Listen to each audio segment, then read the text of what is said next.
Mga unta ninyo, ganahan ko ngayon sa pwesto ko. Dito ako kumakain sa aking sahig. Ganahan ko kumaon ngayon dito guys kasi pakiramdam ko nasa ilalim ako ng nature. Nasa ilalim ako ng kalasangan. Kalasangan ba?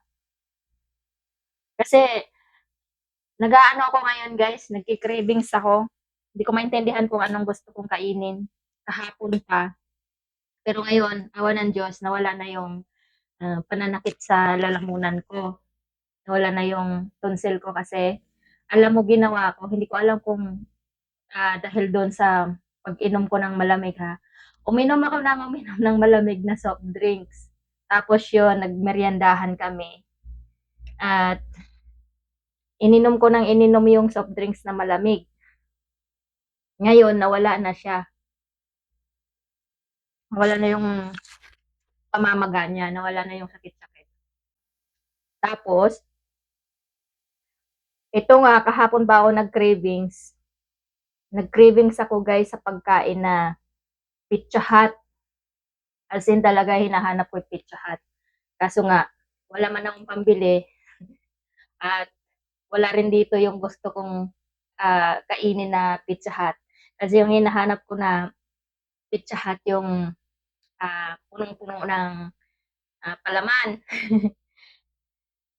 Yung maraming cheese, tapos yung iba-ibang mga palaman na nilalagay, yun ang gusto ko.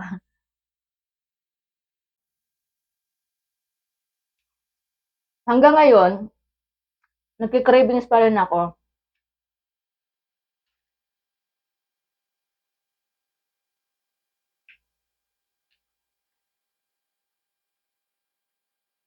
Siguro guys, nagsawa siguro ako sa mga pagkain ko kasi nagluto kasi ako ng pang isang lingguhan. Nagluto ako ng puro isda, yun. Sinabawang isda, adobong tokwa, atay, ganyan. Yun ang mga ini-stack ko pang isang linggo na pagkain. Nagsawa siguro ako doon. Kaya naghahanap ako ng kakaibang kakainin. At yun nga naisip kong kainin yung Pizza Hut. Kung gusto ko kumain ng Pizza Hut, yung mainit na mainit.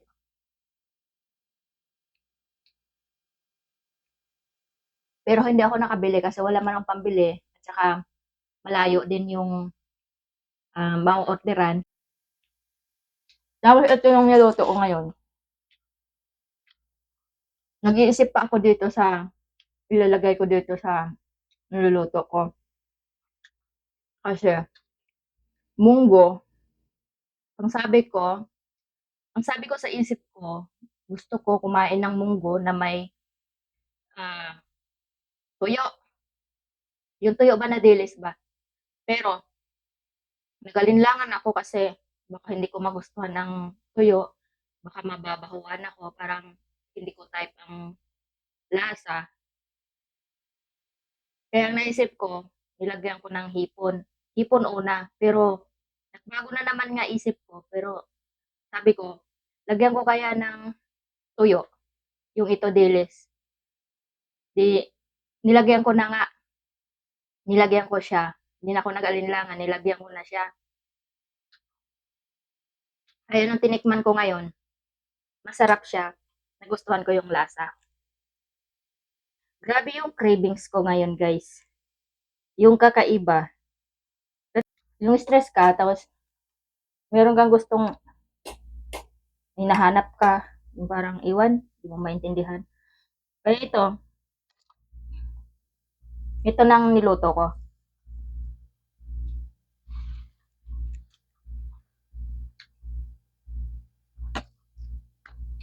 At saka, ito nga rin din yung trip ko na kumain sa sahig kasi wala lang. Trip ko din dito sa sahig. Ganito, kumain sa lapag. Kasi after kong kumain nito, mag exercise naman ako. Pahinga lang ako ng ilang minuto, tapos mag-walking exercise ako kasi para mabawasan yung stress sa katawan ko.